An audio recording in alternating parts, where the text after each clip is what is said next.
So even into the new generation, like I see you talking features, like I've seen you do work with another person that's just like in this new generation that's doing they motherfucking thing, you know what I'm saying? And I see you, you know, you just evolve with the music and the times. I see that you've always made sure that you stay relevant in the community, you stay relevant to the music, but you've always stayed true to you. Yeah, I love doing music, right? I like it in the friendly sports sense. It's like we got to get out there and it's survival of the fittest, you know what I'm saying? Yeah. That's why I was so hyped up when I did the Rejectz. Like a lot of people didn't understand why I did the Rejectz. The first reason why I did the Rejectz because these are little bros. I mean, these are outside of what I got going on, outside of what they got going on, and what people may see. These are bros I talk to every day that I got real bonding relationships with. Because you know, a lot of people look like, well, why you ain't put this person in the group, or why you do that? But these are my circle. It was my circle anyway. So naturally, it just so happened that my circle each had their own fan base and they hard in their own way. You know what I'm saying? But I'm always for it. And even then, you know, we laugh when we be in the studio doing that project because it ain't. I mean, you ain't got no chance to second guess yourself. You got to get in there and give it your all. And I think it's just how I've been as a whole, man. Just in any situation. And I love pushing the new talent because, you know, a lot of reasons don't give the new talent chances because they be insecure. They're scared of competition. You know what I'm saying? And it shouldn't even be a competition where you feel like you gotta fully compete because there's enough room for everybody. You know what I'm saying? If everybody's showing love to everybody, it may be something that he may be more better than that you may not be, you know what I'm saying? Something that you may be better than he may not. So when you coincide together, you make it work, you know what I'm saying? So I think I've always done that. And even in the music, it's like, it's the same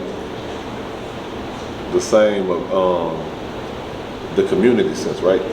One thing that I love to do is stepping up for people at times that they feel like they ain't really got nobody and they can go back and look like, nah, big bro rolled it out with me, man. He came and did something for me that wouldn't nobody else do. And for me, just being able to uplift them, to get them to drive, to keep going and show them that they're not alone, that's what make me feel more blessed, you know what I'm saying? And it may sound crazy, but that's where I get my happiness from. Like, my happiness really comes from being able to be there for people at moments that they think ain't nobody gonna be there for them. Touching them souls and then seeing them genuine smiles. Yeah, I mean, it's way more valuable, man, you know, than me just worrying about what's good for me at the moment. Right, yeah. So speaking of that, I want to ask you, of course, like, I don't, like I said, the rapper is like, here, out here need you, a superhero, man. You got a holiday. You know, it's crazy, I hate that shit, man, because it's like, I do so much, like, with a lot of little homies telling me at this point I'm iconic. It's like I don't want them to forget the music. That's you know, that's my lifeline. Like I've done some historical stuff with that, but people always say the other stuff that I do then overshadows that shit so much. You know what I'm saying? For sure. So, man. But it go hand in hand in my opinion, because you know the music help people get through tough times. But then when they know, like, man, my house flooded, I'm stranded. And they see a familiar face come through, like, with open arms to help. Because I know people personally that you know that you didn't rescue. Shout out to the whole Relief Gang. How did that come about? Relief Gang started, man, during Harvey. Me and Mr. Rogers, we were both doing our own thing, and we ended up coming across each other in Beaumont. And we started and never looked back, man. And it's, you know, it's crazy because it came around full circle. People don't realize Mr. Rogers, I gave him his first hit and he gave me my first hit, which was Swing. Yeah. With me and Big Hawk, you know what I'm saying? And the way we launched together then and then to come back full circle, doing the stuff that we did in the community and making the impact that we did with that, it was a blessing within itself, you know what I'm saying? Yeah. So back to the Trae days. How exactly did that start, and what propels you to want that to continue to be like an annual movement? I was part of team called No More Victims, right? And No More Victims is children of incarcerated parents. You know, most of their parents wasn't there, either dead and gone in jail. You know, kids that been through real trauma from rape, beat on, abused, but they made it through the hardship to graduate, to go to these, to make it to these colleges, to be at top of their class and stuff like that. And I never forget, I was doing one of their events. It was a graduation, and I was there, and Miss Kathy, Miss Kathy, like my godmother, she was there. So Miss Kathy, she's one of the people responsible for helping most of the women when it comes to prostitution, to people who coming on from jail trying to be rehabilitated. Like, she was a front line for that. So shout out to her for that, and shout out to Miss Rosie. Miss Rosie also, I don't know if you know, I was one of the first people that they ever let tour the prison.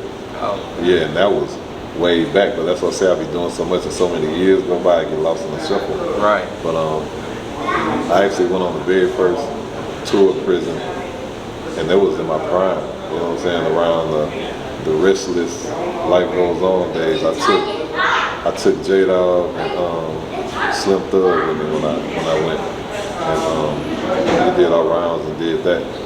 But back to what happened with Trae. So Miss Kathy, she tell me, she like, man, we've been watching you for a minute, but how would you feel about getting your own date? So me, I was being cocky here. I'm like, yeah, right. You know what I'm saying? And she like, nah, give me your number. I'm gonna call you, and I'm gonna get everything ordered. I'm gonna call you and talk to you about it. So I gave it to her, and she called me a day later. She like, hey, here go a couple of dates. What do you think of these dates? I'm like, what you talking about? She like, well, I told you we gonna get you a date. Like, we really gonna do it. I'm like, man, like, you ain't gotta be playing with me. I'm still gonna do what I need to do for the people. You know what I'm saying? It's appreciated for the gesture. But she like, nah, I'm for real. So she gave me options, and it ended up being July 22nd because July 23rd is my son Danico's birthday. So everything that I do, if you go look at albums, if you go look at things I do, just everything has to have a meaning. Right. You know what I'm saying? Like, I think that far ahead. I wanted the day to mean something, so I did it for that, and then I reversed it because people was making it like we wanted to be a day to celebrate you, and I felt like it really wasn't about me. So if they gonna celebrate me, I felt me getting that day was a win for the whole city, for all the hoods in Houston. So I'm gonna make it a day for all of us. And I remember the first time I started, I just last minute did a block party at Sharpstown Mall the same day, giving out supplies, just doing the stuff that I usually do, and from there it just grew. And now I think I'm at year 17 or 18. 18 years. It's hard for a lot of to do anything for 1 year straight. 18 is hard. Like, but see, that's just Trae Day, man. I was at my house. I was looking at the first time I got an award for giving back in the community, meaning it wasn't the first time I gave back, but the first time that they really recognized me, and that was in '99.